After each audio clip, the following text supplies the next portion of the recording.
বাচ্চার বার্থ সার্টিফিকেটে আপনার বুঝছেন? নামের জায়গায় অন্য একজনের নাম আমি দেওয়া হয়ে বায়োলজিক্যাল ফাদার, আমি হ্যাঁ, লিগে বায়োলজিক্যাল ফাদার, বুঝছেন? বাট নাম একটা মিস্টেকে কিতা হয়ে গেছে কি এটা। আপনি যে ফাদার এটা যদি ভবিষ্যতে কোথাও তাকে প্রুফ করতে হয় বিভিন্ন জায়গায়, তাহলে আপনি ও শুধু ডিক্লেয়ার করলেই হবে। বার্থ সার্টিফিকেট তো বদলে আরেকটা বার্থ সার্টিফিকেট দিবে না আর এখন। ডিএনএ করার জন্য কেউ কাউকে জোর করতে পারবে না, এটাও একটা কিন্তু কেস আছে যে ডিএনএ করতেই হবে এমন কথা বলা নাই কোথাও। একটা প্রশ্ন আসলো, আমি রিফিউজি স্ট্যাটাসটা কি আইএলআর পাইয়া পরে আমি ব্রিটিশ পাসপোর্ট পাইছি লাস্ট উইক, বুঝছেন? হুম।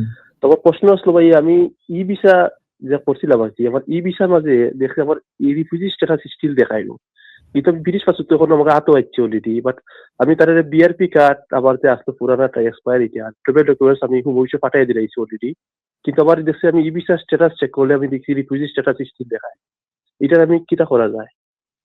কিছুই করতে হবে না, এটা ডিউ করছে এক সময় দেখবেন এটা গায়েব হয়ে গেছে বা এটা কিছু নাই। এটা নিয়ে মাথা ঘামানোর আপনার কিছু নেই, আপনি এখন ব্রিটিশ সিটিজেন, আপনি আর এখন রিফিউজি স্ট্যাটাসের মধ্যে নাই।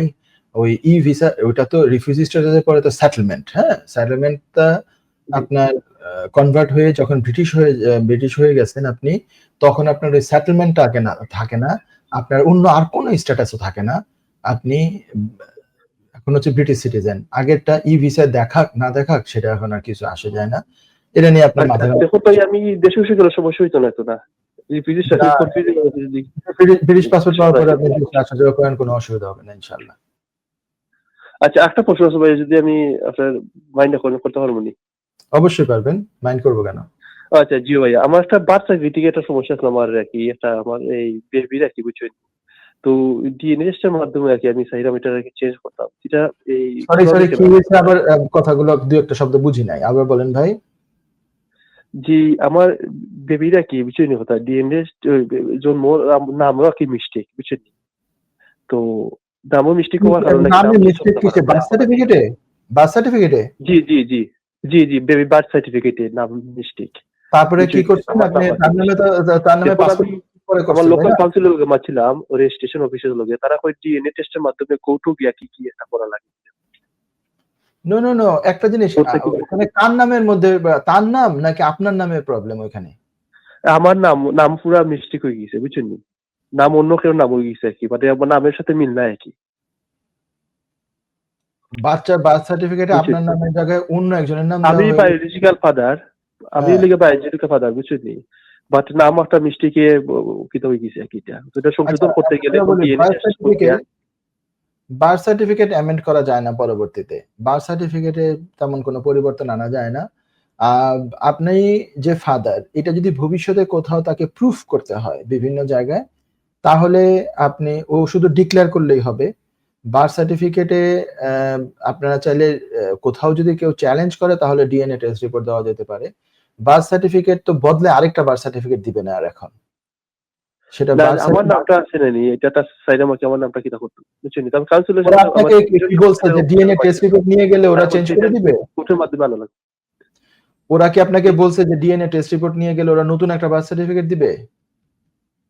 কইছে এটা কোর্টের মাধ্যমে যাইতে হইব, মানে ডিএনএ টেস্ট দিলে তো আর এই সার্টিফিকেটটা দিব, সার্টিফিকেট এটা কোর্টের মাধ্যমে আর কি করা লাগবে, যে তারা এটা জেনে নিয়ে হাইলি সব এটা আনলাইকলি কারেকশন যে দিয়ে বার্থ এটা। সার্টিফিকেটের রেকর্ডে কোথাও কোনো চেঞ্জ করা, কারণ এটা হচ্ছে বার্থ সার্টিফিকেটটা হচ্ছে যেমন কথার কথা আমি অন্য একটা উদাহরণ দেই, বাবা মায়ের নামের ক্ষেত্রে না, নিজের নাম যদি কেউ চেঞ্জ করতে চায় পরবর্তীতে, সে ডিড পুলের মাধ্যমে চেঞ্জ করতে পারে, কিন্তু মূল যে বার্থ সার্টিফিকেট ওইটাতে তার কিছুই আর করার থাকে না।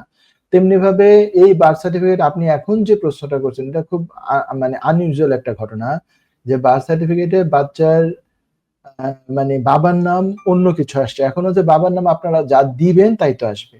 আর যেটা দিয়ে দিয়েছেন এটা যদি খুব রিসেন্ট হয়, মাত্র কয়েকদিন আগের ঘটনা হয়, এবং এটা যদি মানে গত 1 সপ্তাহ 2 সপ্তাহ আগে, তাইলে হয়তোবা ওরা চেঞ্জ করতে পারে, কোনো স্কোপ থাকতে পারে, এটা রি রেজিস্ট্রেশন করা যেতে পারে, কিংবা রেজিস্ট্রেশন আগেরটা বাতিল করে দিয়ে আরেকটা করা যেতে পারে। কিন্তু আমার মনে হয় যে একটা সময় চলে যাওয়ার পরে এটা আর চেঞ্জ করার কিছু নাই। ভবিষ্যতে সে বিভিন্ন জায়গায় তার ফাদার নেম হিসেবে যদি কিছু উল্লেখ করতে হয় তাহলে সেটা দিতে হবে, এবং এটা একটা এক্সপ্লেনেশন দিতে হবে। ডিএনএ করার জন্য কেউ কাউকে জোর করতে পারবে না, এটাও একটা কিন্তু কেস আছে যে ডিএনএ করতেই হবে এমন কথা বলা নাই কোথাও। আপনি এটা ডিক্লেয়ার করলেই হবে, ভবিষ্যতে তার যে কোনো জায়গায় আপনার নাম দিয়ে করা যাবে সেটা। প্রয়োজনে যদি আপনি নিজেদের জন্য নিজেদের দরকারে যদি ডিএনএ টেস্ট করে রাখতে চান, সেটা আপনাদের নিজেদের ব্যক্তিগত ব্যাপার।